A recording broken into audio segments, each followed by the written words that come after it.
How you doing? This is Sean McVeigh, Sean's Outdoor Adventures. In this video, I'm going to compare and contrast these two entry-level bows. This one is Pandarus or something, I'm not sure how they pronounce it. It's a Chinese-made bow.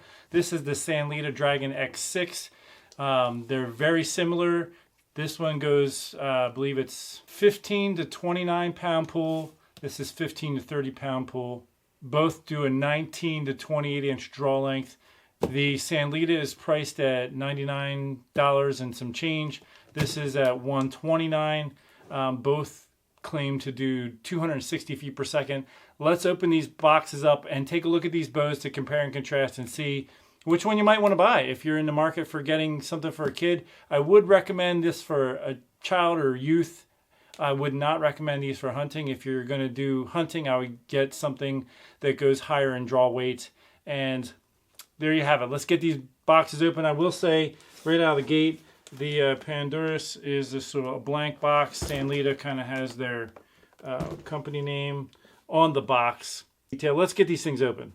I think one of the reasons I've been asked to do this review is people want to know, is this bow, the Pandarus bow, worth $30 more than the Sanlita bow? Okay, obviously the packaging is a little different. This one, it's in the bow case out of the box. Target with number scoring.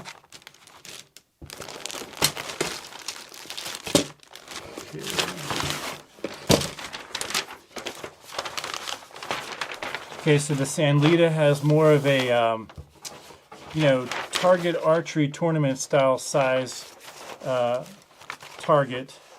The other one has numbering on the target for scoring, but is obviously smaller. Let's set those aside. Okay, both bows are made of plastic. The Sanlita, as you probably can see, the limbs are a little bit more parallel in orientation. These are a little less parallel.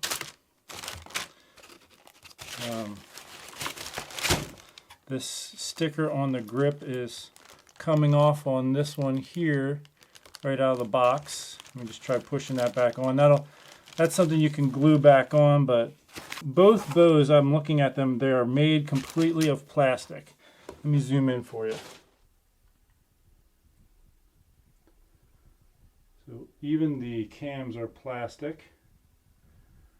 Panning over to the Sanlita. Sanlita is also plastic.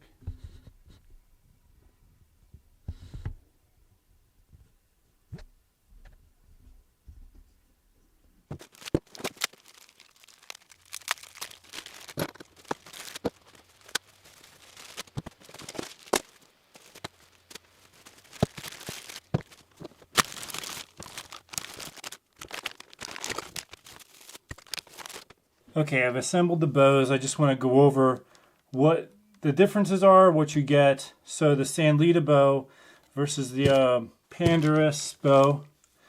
There's a lot of similarities. They both come with a quiver, both come with a sight, both come with a rest.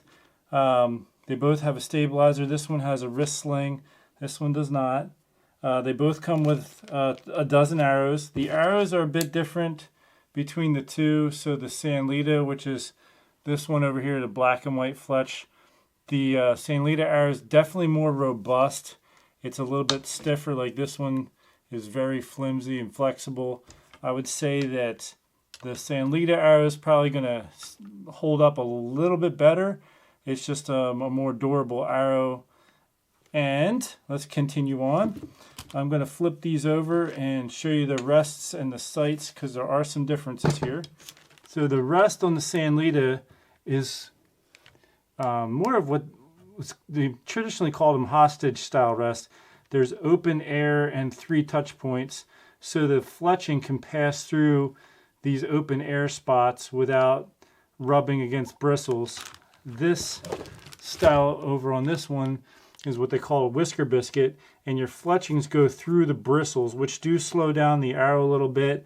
It does cause wear and tear on the fletching and on the bristles, so in general this arrow rest will get worn out sooner than this one might. It also would wear your, this one would wear your arrows out, the fletching on them a little bit quicker because the fletching is going to be rubbing through there. And if the vertical adjustment on the rest, which would, in this case, you'd have to move the knock point in order to do that. If the vertical is off, you're going to be hitting the bristles on every shot more so than you would want, and that would wear this out, and it would also mess up your fletching on your arrows. Your fletching will begin to ripple up and have waves in it, and that'll affect arrow flight. Now, looking at the sight on each, this one here, the Pandora one, only has one pin. The Sanlita has 3 pins in the sight, if you can see that. Whereas the Sanlita has 3 pins, and this one only has 1. This does have a level, although at the young age, I don't know how much they're going to be really looking at the level to make sure the bow is level. It's kind of a little bit of an extra step that can be a little confusing to kids. I generally don't have them focused on that at the young age. Both bows come with a mechanical release and an arm guard. This arm guard's a little bit bigger. This one also has a stand.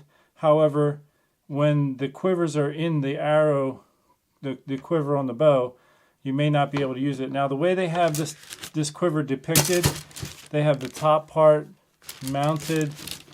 They have the top part mounted on the bottom, which would enable you to use this while the quiver's in use. However, on a bow, you generally would not mount it this way. If it's raining and if you had this mounted upside down, this is just going to collect a bunch of rain in here and things like that. So anyhow, this is traditionally how you would set up a quiver on a bow. The Sanlita quiver was quite a bit easier to put on than the way they have this one designed. This one has more of like a hexagon design that you put into the bow. This one is a triangle, so the triangle just fits better.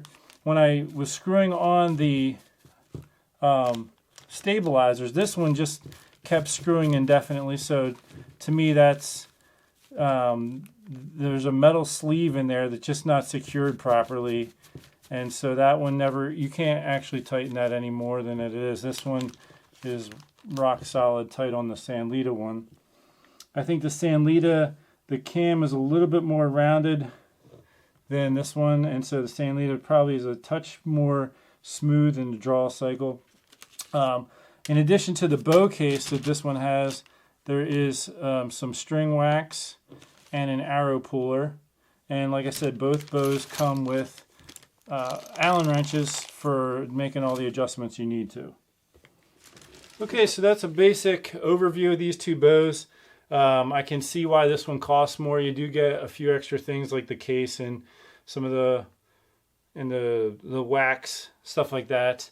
I don't actually use a bow case for my kids, but you obviously could. So I just wanted to give you an overview of these 2. Either one's going to work for a kid to learn archery. All right, so I'm editing right now, and I wanted to mention a few things I forgot. One is that the Sanlita quiver holds up to 6 arrows here, and the other one, Pandora one, holds 4, up to 4. So you can hold more arrows in the Sanlita quiver. They both also have a peep sight, and those peep sights can be just slid in the string for adjustment. There's one other thing, actually, I just remembered that I wanted to point out. The D-loop on the Pandora one is not tied on properly. The Sanlita one is. When you're tying on a D-loop, you want the knots to face the opposite directions of each other. Otherwise, the D-loop can actually spin around on the string in use. And so this one, both of the knots are essentially facing me. So you see the knot right there. They're both facing the same direction on this one, and I'll grab the Sanlita. You can see with the Sanlita, the bottom one's facing you, the end of the knot, top one's facing me. Now that I twist it around, you can see it. So anyhow, that is all the details that I wanted to share, and I want to thank you for tuning into this video. I do hope you will stay tuned for future videos. Until then, take care, and God bless you.